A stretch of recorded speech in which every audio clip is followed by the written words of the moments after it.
Olá, eu, Amanda Corrêa, juntamente com Caio Adler, Lúcia Tavares, Maria de Uberlândia, Maria do Socorro e Maria Valdísia, somos alunos do terceiro de enfermagem e iremos apresentar o trabalho de história sobre os novos projetos nacionalismo, socialismo e liberalismo. Irei dar início à apresentação.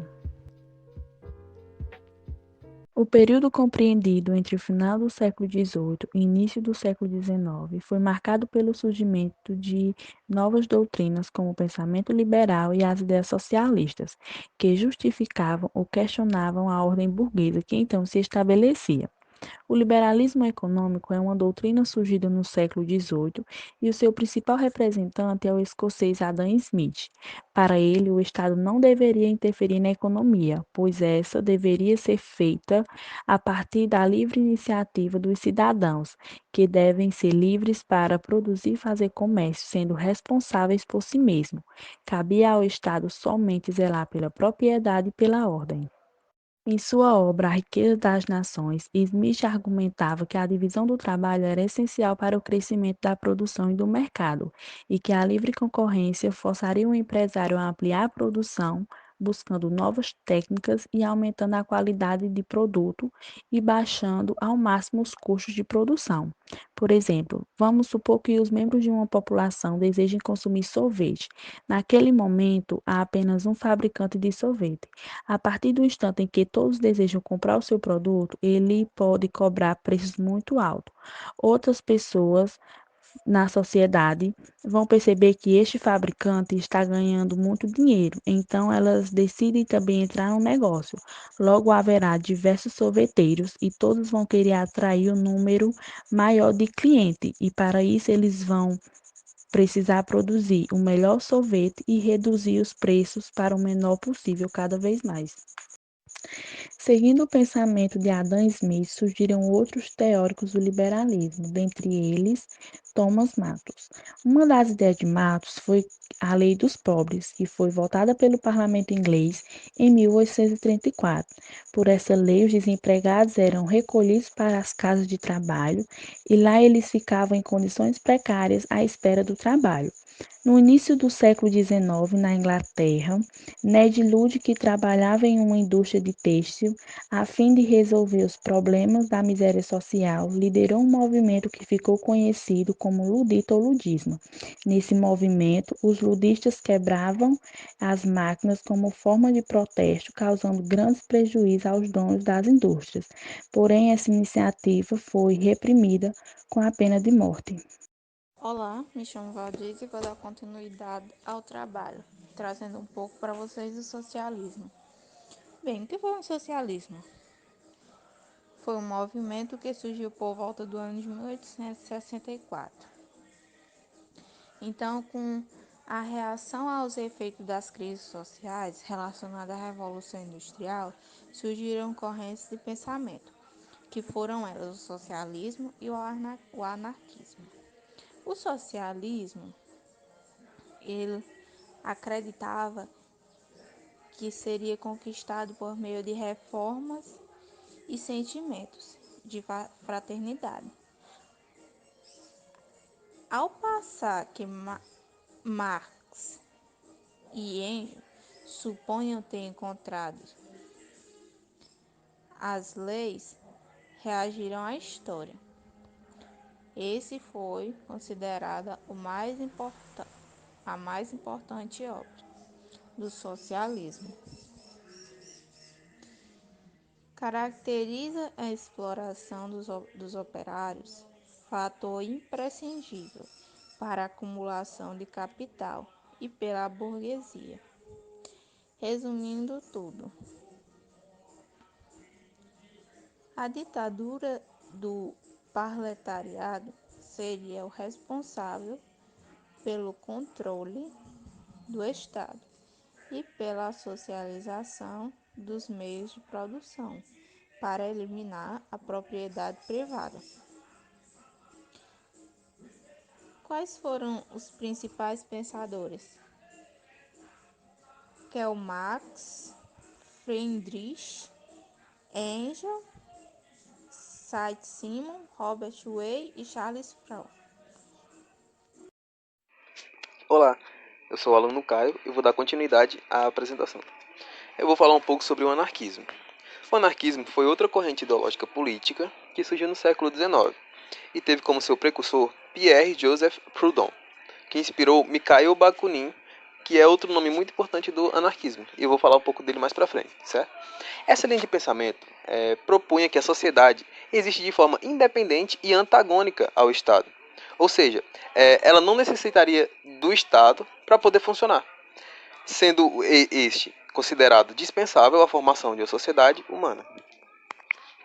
Ou seja, eles defendiam a total desconexão com o Estado e a total liberdade geral, até porque os seus dois pilares principais são liberdade e igualdade, assim como em outras correntes ideológicas políticas.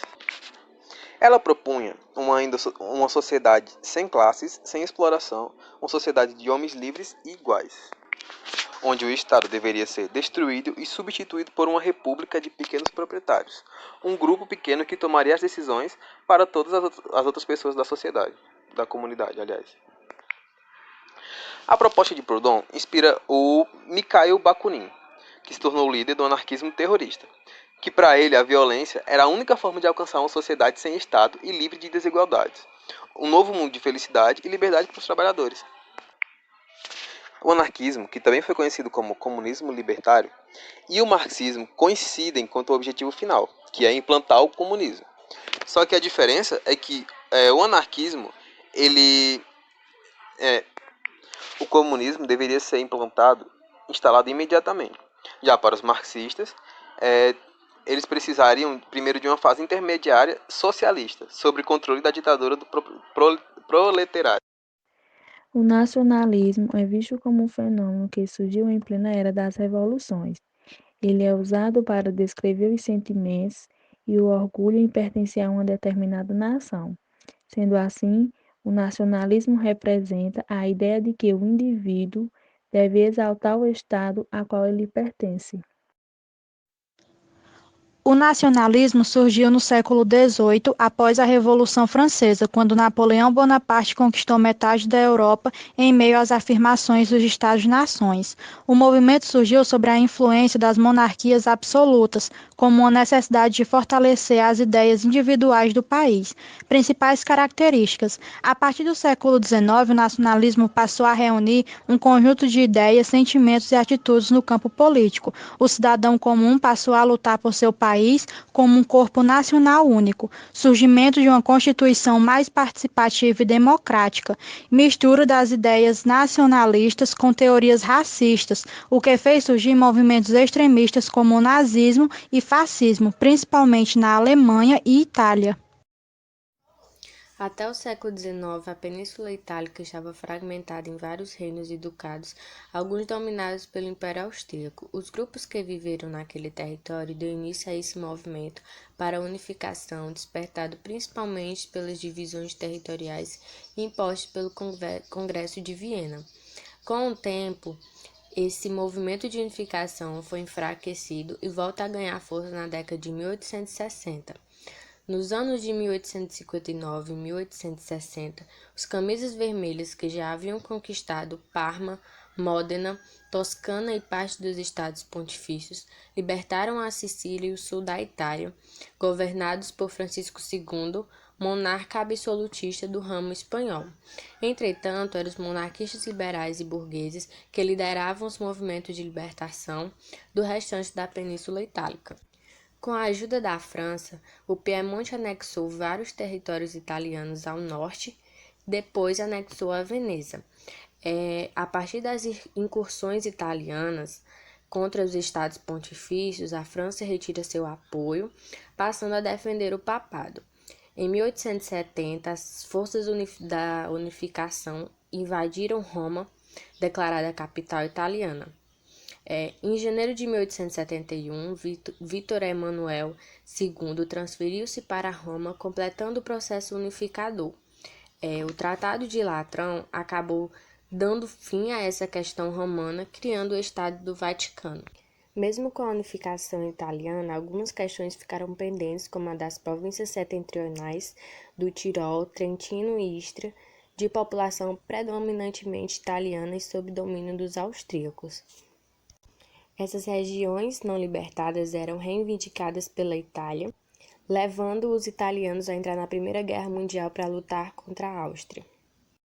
Olá, eu sou Gilberlânia e eu irei dar continuidade falando sobre a unificação da Alemanha no século XIX. A Alemanha não existia. O que existia era a Confederação Germânica, que era composta por 39 países. Os representantes que possuíam mais poder eram os representantes da Austrália e da Prússia. A unificação alemã levou um processo de unificação territorial, que levou ao surgimento da Alemanha como Estado-nação, que foi durante a segunda metade do século XIX. O Zollverein, ele foi criado em 1874 pela Prússia, né? Que teve como objetivo de facilitar o comércio e incentivar o desenvolvimento industrial. Mas a Áustria não participou e isso enfraqueceu seu poder na Confederação. Guerra dos Dúcados. Foi a primeira etapa do plano militar de unificação germânica feito por Bismarck. Em 1864, com o apoio da Áustria, a Prússia conquistou alguns territórios da Dinamarca. Em 1870 a 1871, ocorreu a Guerra Franco-Prussiana, né? Que essa guerra aconteceu por atritos entre esses dois países por causa de Estado germânico no sul da Confederação. A Prússia venceu a guerra e a França assinou o Tratado de Frankfurt, onde foi obrigado a pagar uma indenização aos prussianos e cedeu o território da Alsácia.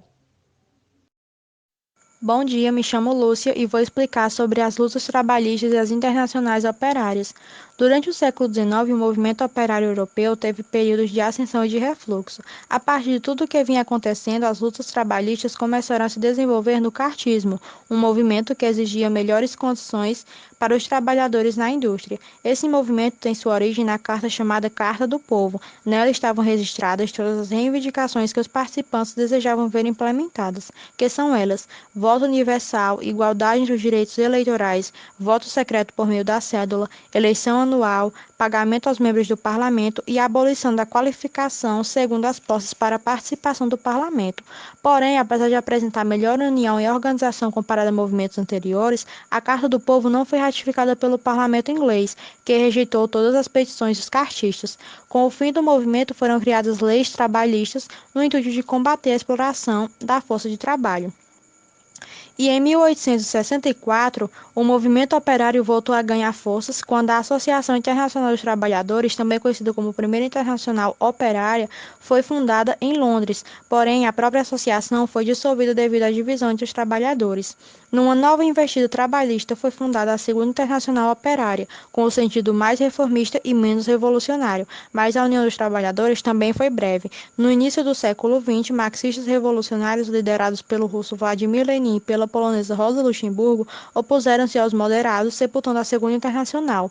Em 1919, em meio aos desdobramentos da Revolução Russa, formou-se a Terceira Internacional em Moscou, que assumiu o nome de Internacional Comunista e que seria o embrião dos partidos comunistas de todo o mundo. A partir de então, comunistas e socialistas separaram-se, com visões de mundo e propostas diferentes. É isso e obrigada pela atenção.